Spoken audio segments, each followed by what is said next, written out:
नमस्कार, जय हिंद दोस्तों। स्वागत है आपका quick revision classes YouTube channel पर। आज आपका टॉपिक है गर्भधारण और गर्भावस्था के महत्वपूर्ण एमसीक्यू। आपके सिलेबस का यह 10वें नंबर का टॉपिक है और ये काफ़ी इंपॉर्टेंट टॉपिक है आपकी जानकारी के लिए भी, आपकी नौकरी के लिए भी और आपके सिलेबस की दृष्टि से भी। आज इसका पार्ट 1 आप कर रहे होंगे और उम्मीद करता हूं आप लोग एक बार ये किताब से एमसीक्यू पढ़ चुके होंगे। आज रिवीजन कर रहे होंगे। जितना ज्यादा हो सके उतना इन प्रश्नों का रिवीजन करते रहिए और अपने आप को एक अच्छा लक्ष्य देते रहिए, क्योंकि जितना आप अपने प्रश्नों से जुड़े रहेंगे, अपने सिलेबस से जुड़े रहेंगे, वो आपके लिए बहुत ही अच्छा होने वाला है। क्लियर है आपको? तो प्रश्न यहीं से आएगा, पढ़ेंगे आप मेरे साथ तो आपको यकीन आएगा। तो तैयारी आपकी 70 प्लस की करनी है, तो 100% आपको प्रिपेयर होना होगा। तो चलिए शुरू करते हैं बिना वक्त गवाए आज का मॉक टेस्ट।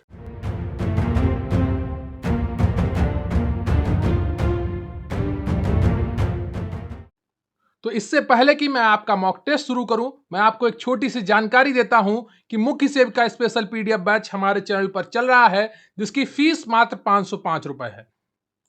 बैच का नाम है मुख्य सेव का गरिमा बैच। इस बैच में आपको सभी क्लासेस की पीडीएफ दी जाएंगी, नोट्स की पीडीएफ दी जाएंगी, 10 फुल पेपर जैसे मॉक टेस्ट और उनका सोल्यूशन भी आपको कराया जाएगा। इनसे आप पेपर से पहले बहुत ही अच्छी अपनी तैयारी कर रहे होंगे, जिससे आपकी सफलता सुनिश्चित होगी। अगर आपने सपना देखा है मुख्य सेव का भर्ती में अपना स्थान पक्का करने का, अगर आपको अपनी मेहनत पर भरोसा है, अगर आपको अपने सपनों को सच करने का जज्बा है आप में, तो जरूर जुड़े मुख्य सेव का गरिमा बैच से।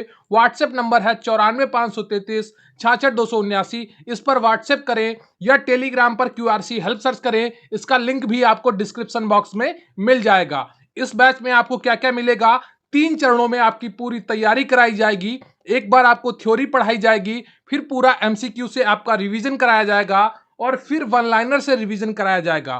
तो हर चीज आपको प्लानिंग के साथ कराई जाएगी, जिससे आपकी सफलता सुनिश्चित हो सके।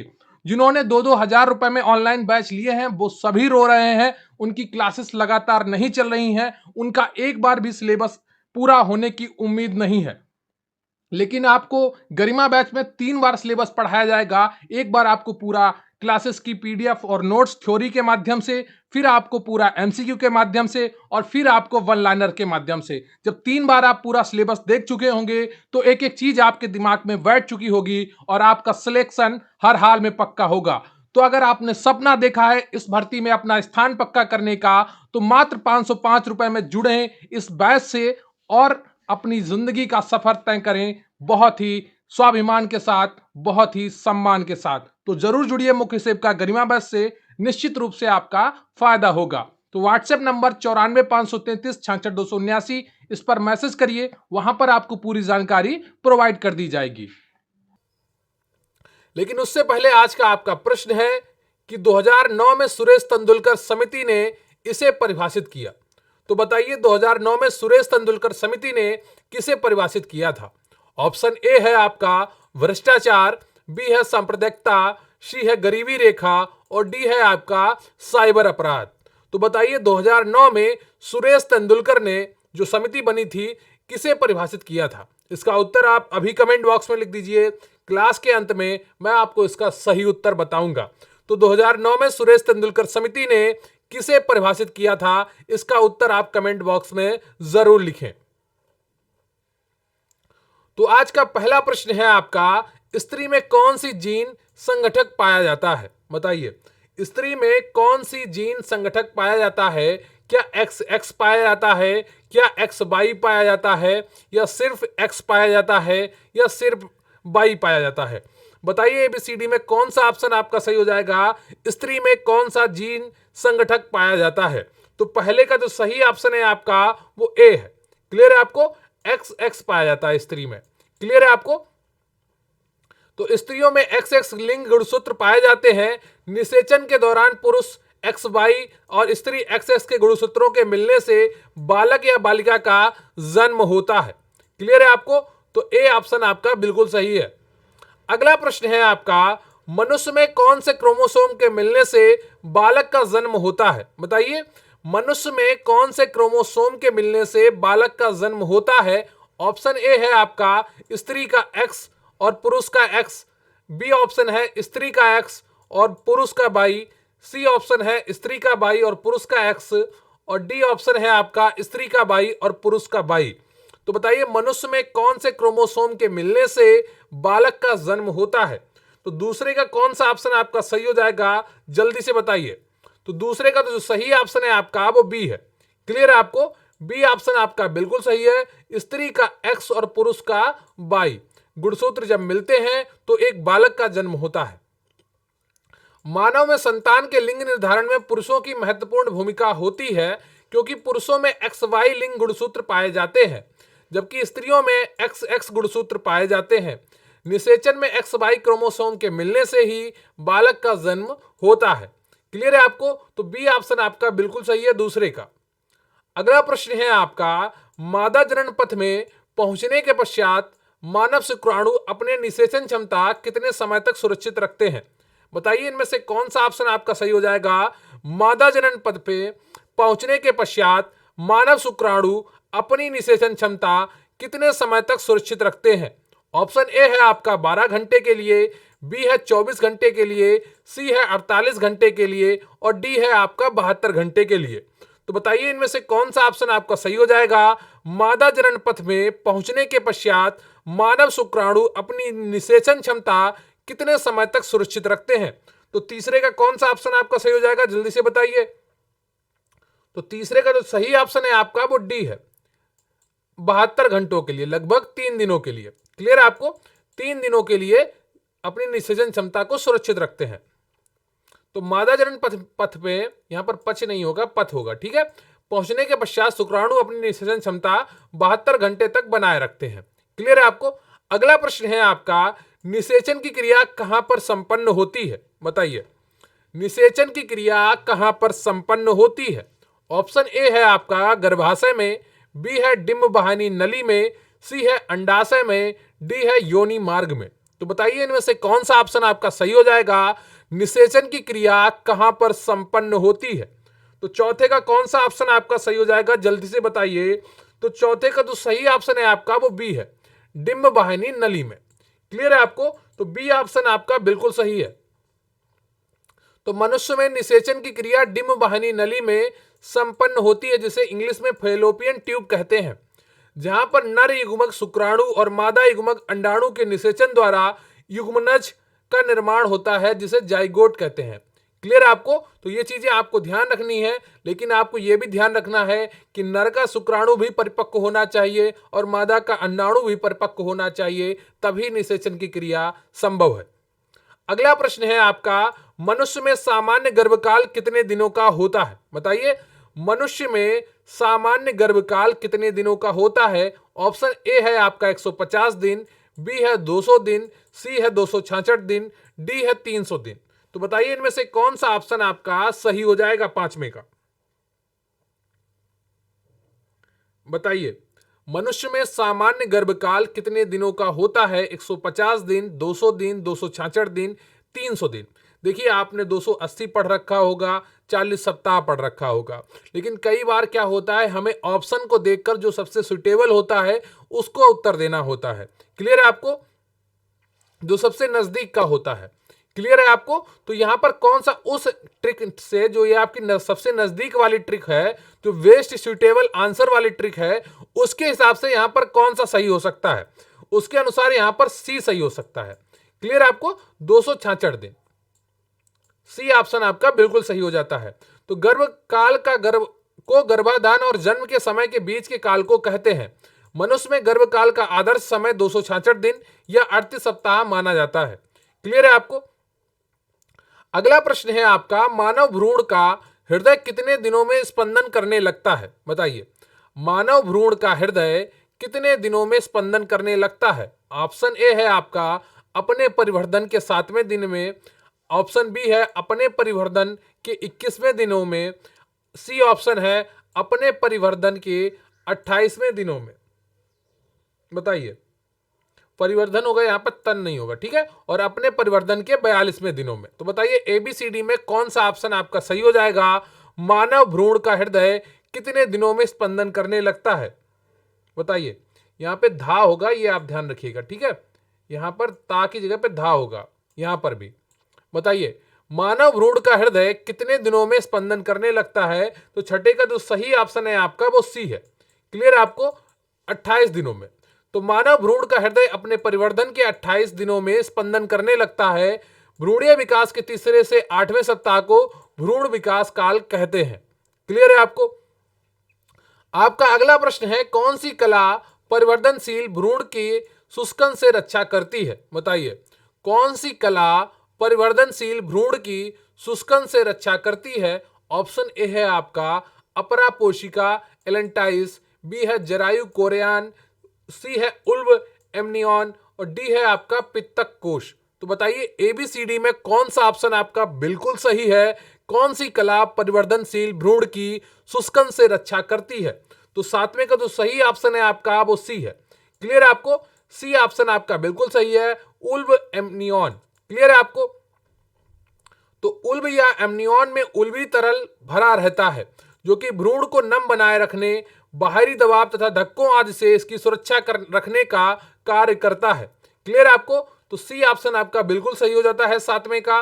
अगला प्रश्न है आपका आठवां, एमनियोसेंटोसिस किसके परीक्षण का एक तरीका है? बताइए एमनियोसेंटोसिस किसके परीक्षण का एक तरीका है? ऑप्शन ए है आपका प्रोटीन परीक्षण का, बी है अमीनो एसिड परीक्षण का, सी है भ्रूण के लिंग परीक्षण का, डी है हार्मोन परीक्षण का। तो बताइए एबीसीडी में कौन सा ऑप्शन आपका सही हो जाएगा? एमिनियोसेंटोसिस किसके परीक्षण का एक तरीका है? ऑप्शन ए है आपका प्रोटीन परीक्षण का, बी है अमीनो एसिड परीक्षण का, सी है भ्रूण के लिंग परीक्षण का और डी है हार्मोन परीक्षण का। तो आठवें का कौन सा ऑप्शन आपका सही हो जाएगा? आठवें का सी ऑप्शन आपका बिल्कुल सही है, भ्रूण के लिंग परीक्षण का। क्लियर है आपको? सी ऑप्शन आपका बिल्कुल सही है।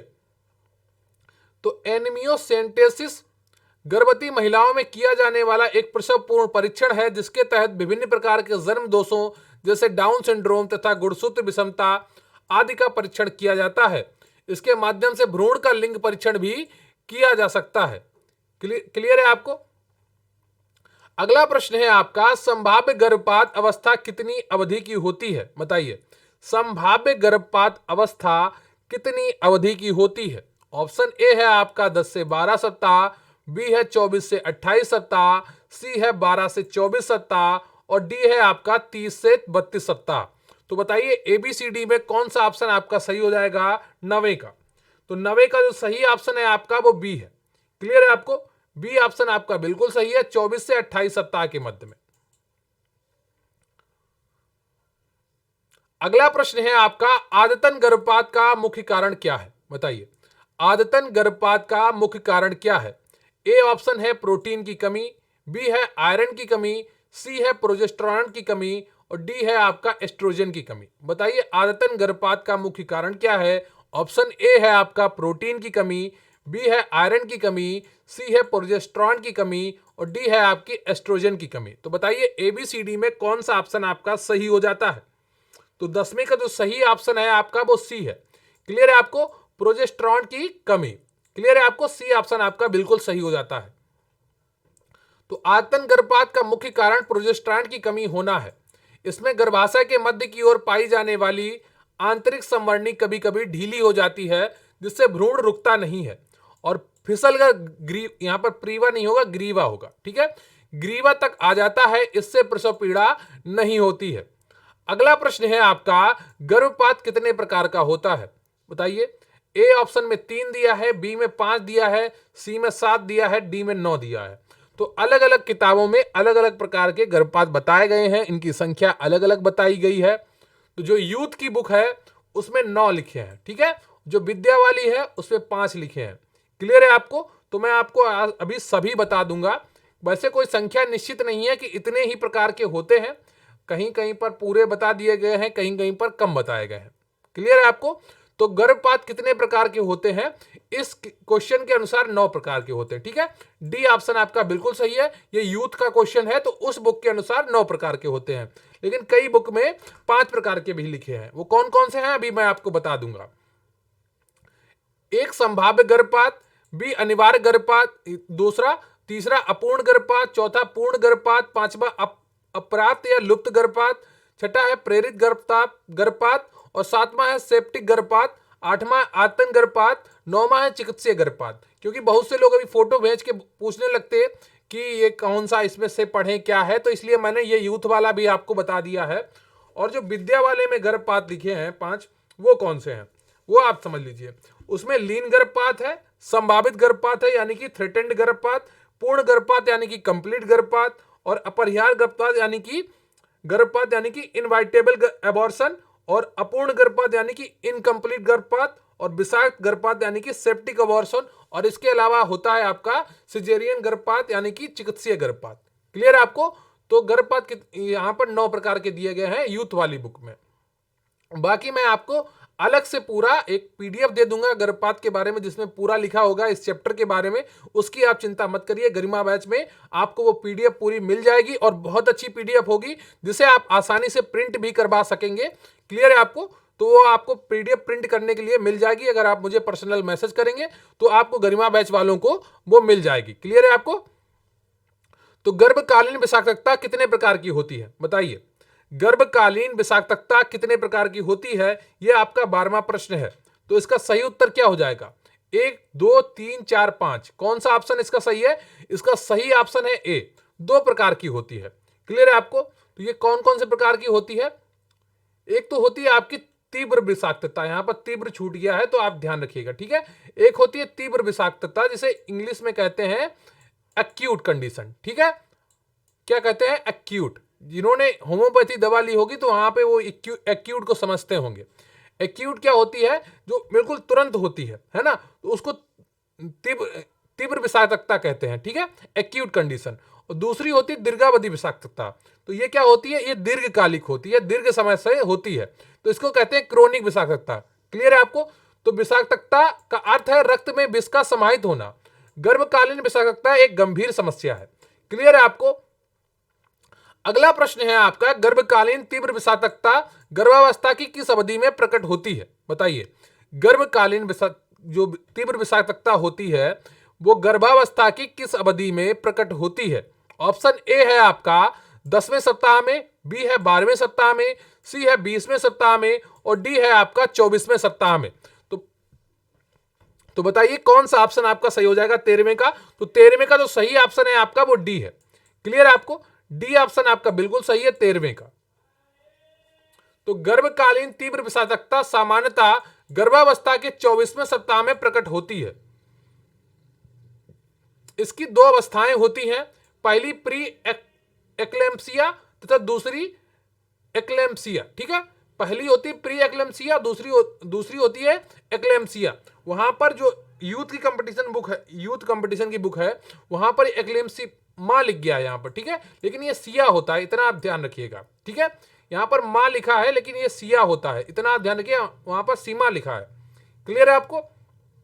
किताबों में किसी भी किताब में पूरा कंटेंट सही नहीं आया है मुख्य सेविका के लिए, इसलिए आपको पढ़ने में भी बहुत दिक्कत हो रही होगी और हमें पढ़ाने में भी बहुत दिक्कत हो रही है, क्योंकि कई जगह से कंटेंट लेना पड़ रहा है, आपके लिए काफ़ी मेहनत करनी पड़ रही है। पीडीएफ बनाने में भी आपके लिए दिक्कत होती है कि कई चीज़ें गलत हो जाती हैं किताबों में गलत होने की वजह से। क्लियर है आपको? अगला प्रश्न है आपका, प्री एक्लेम्सिया के लक्षण है बताइए? प्री एक्लेम्सिया के लक्षण क्या है? अत्यधिक वजन बढ़ना, सूजन बढ़ना, तीसरा है रक्तचाप बढ़ना, चौथा है मूत्र में प्रोटीन का बढ़ना, और पांचवा है अनेक बार लगातार बवन बने रहना।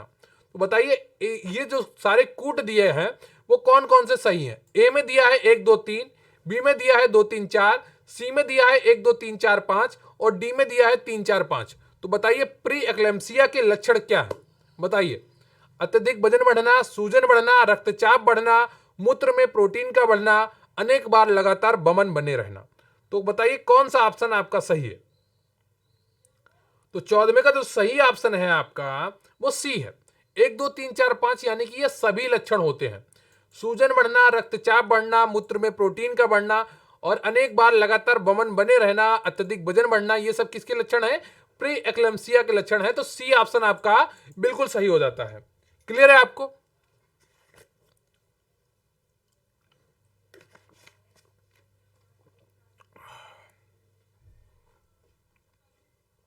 तो अत्यधिक वजन बढ़ना, सूजन बढ़ना, रक्तचाप बढ़ना, मूत्र में प्रोटीन का बढ़ना तथा अनेक बार लगातार बवन का बने रहना एक्लेम्सिया के लक्षण है।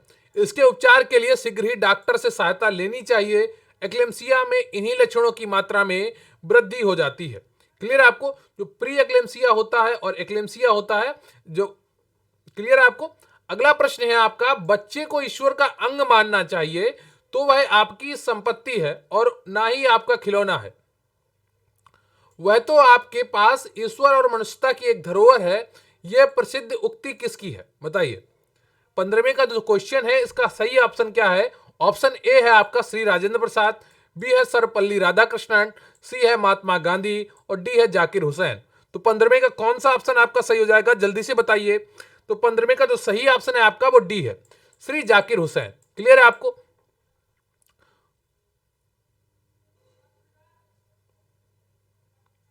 क्लियर है आपको? अगला प्रश्न है आपका, किस तत्व की कमी से गर्भावस्था में महिलाओं को एनीमिया नामक रोग हो जाता है? बताइए। किस तत्व की कमी से गर्भावस्था में महिलाओं को एनीमिया नामक रोग हो जाता है? बहुत ही आसान उत्तर है, कई बार आप इसको कर चुके हैं और आप में से लगभग हर कोई इसका उत्तर दे रहा होगा। अगर आप में से कोई भी इसका उत्तर नहीं दे रहा है तो बहुत दुख की बात है कि उसने अभी पढ़ाई शुरू भी नहीं की है, क्योंकि यह प्रश्न कई बार आपको कराया जा चुका है और आपने कई बार पहले भी पढ़ा होगा। तो ए ऑप्शन है आपका लौह तत्व, बी है आयोडीन तत्व, सी है कैल्शियम तत्व, डी है आपका मैग्नीशियम तत्व। तो बताइए किस तत्व की कमी से गर्भावस्था में महिलाओं को एनीमिया रोग हो जाता है? तो 16वें का जो सही ऑप्शन है आपका वो ए ऑप्शन है, लौह तत्व की कमी से एनीमिया रोग होता है। क्लियर है आपको? तो मानव शरीर में लौह तत्व की कमी से एनीमिया रोग हो जाता है। गर्भावस्था में महिलाओं की इसकी आवश्यकता बढ़ जाती है। इसके प्रमुख स्रोत मांस, अंडे, फलियां, अनाज तथा हरी सब्जियां हैं। क्लियर है आपको? तो आईसीएमआर के पोषण विशेषज्ञों द्वारा गर्भावस्था में महिलाओं को कितनी अतिरिक्त कैलोरी की आवश्यकता को प्रस्तावित किया है? बताइए। आज आपको ये आईसीएमआर के अनुसार पढ़ना है डेटा। क्लियर है आपको?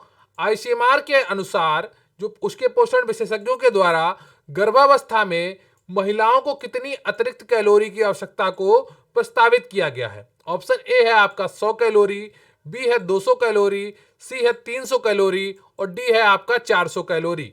तो बताइए इनमें से कौन सा ऑप्शन आपका सही हो जाएगा? तो 17वें का सी ऑप्शन आपका बिल्कुल सही है, 300 कैलोरी। क्लियर है आपको? 300 कैलोरी। तो आईसीएमआर के अनुसार 300 कैलोरी बिल्कुल सही उत्तर है। क्लियर है आपको? अगला प्रश्न है आपका, आईसीएमआर के पोषण विशेषज्ञों द्वारा गर्भावस्था में महिलाओं को कितने अतिरिक्त प्रोटीन की आवश्यकता को प्रस्तावित किया गया है? बताइए। आईसीएमआर के पोषण विशेषज्ञों द्वारा गर्भावस्था में महिलाओं को कितनी अतिरिक्त प्रोटीन की आवश्यकता को प्रस्तावित किया गया है? तो 18वें का कौन सा ऑप्शन आपका सही हो जाएगा? 18वें का बी ऑप्शन आपका बिल्कुल सही है, 10 ग्राम। क्लियर है आपको? 10 ग्राम। अगला प्रश्न है आपका, WHO तथा FA समूह के विशेषज्ञों के अनुसार गर्भावस्था में महिलाओं को कितनी अतिरिक्त कैल्शियम की आवश्यकता होती है? बताइए इनमें से कौन सा ऑप्शन आपका सही हो जाएगा? WHO तथा FAO समूह के विशेषज्ञों के अनुसार गर्भावस्था में महिलाओं को कितने अतिरिक्त कैल्शियम की आवश्यकता होती है? ऑप्शन ए है आपका 100 से 200 मिलीग्राम, सी है 300 से 400 मिलीग्राम, बी है 200 से 300 मिलीग्राम और डी है आपका 500 से 600 मिलीग्राम। ऑप्शन थोड़ा ऊपर नीचे है, बी सी, इसका आप ध्यान रखिएगा। तो बताइए कौन सा ऑप्शन आपका सही हो जाएगा 19 का? तो 19 का जो सही ऑप्शन है आपका वो डी है, 500 से 600 मिलीग्राम। क्लियर आपको? आईसीएमआर ये WHO के अनुसार 500 से 600 मिलीग्राम की आवश्यकता होती है। क्लियर है आपको? तो भ्रूण के अस्थि निर्माण के लिए गर्भवती महिलाओं को अतिरिक्त कैल्शियम की आवश्यकता होती है, जिसे WHO तथा FA समूह के विशेषज्ञों द्वारा 500 से 600 मिलीग्राम निर्धारित किया गया है। अगला प्रश्न है आपका, बच्चे के जन्म के समय उसके यकृत में कौन सा विटामिन उपस्थित रहती है? बताइए। बच्चे के जन्म के समय उसके यकृत में कौन सी विटामिन उपस्थित रहती है? ऑप्शन ए है आपका विटामिन ए, बी है विटामिन डी, सी है विटामिन सी और डी है विटामिन ई। तो बताइए इनमें से कौन सा ऑप्शन आपका सही हो जाएगा? यकृत में कौन सा विटामिन संचित होता है? बताइए। तो 20 का कौन सा ऑप्शन आपका सही हो जाएगा? 20 का ए ऑप्शन आपका बिल्कुल सही है। क्लियर आपको? ए ऑप्शन आपका बिल्कुल सही है। तो बच्चे के जन्म के समय उसके यकृत में विटामिन ए की उपस्थिति होती है। विटामिन ए की कमी से वृद्धि व आंखों पर प्रभाव पड़ सकता है। क्लियर है आपको? तो इसका ए ऑप्शन आपका बिल्कुल सही हो जाता है।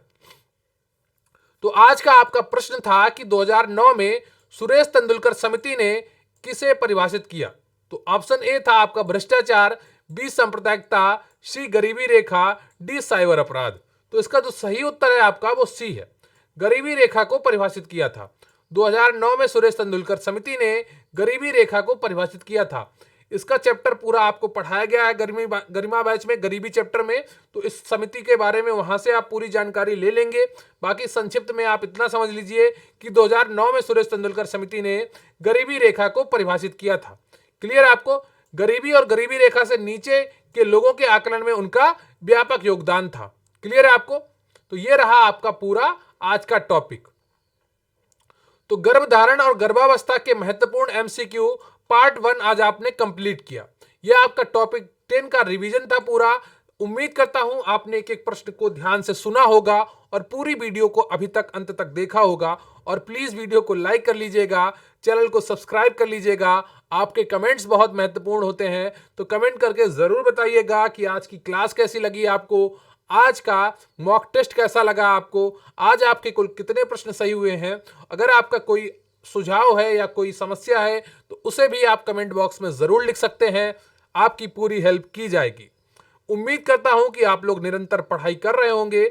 बहुत ही जल्द मैं आपको एक शेड्यूल बताऊंगा, पढ़ने का तरीका बताऊंगा, रिवीजन का टाइम टेबल बताऊंगा, ताकि आप एक एक पूरा टाइम टेबल के हिसाब से अपनी पढ़ाई को पूरा कंप्लीट कर लें और 70 से 80% के बीच में आप एग्जाम में स्कोर कर पाएं।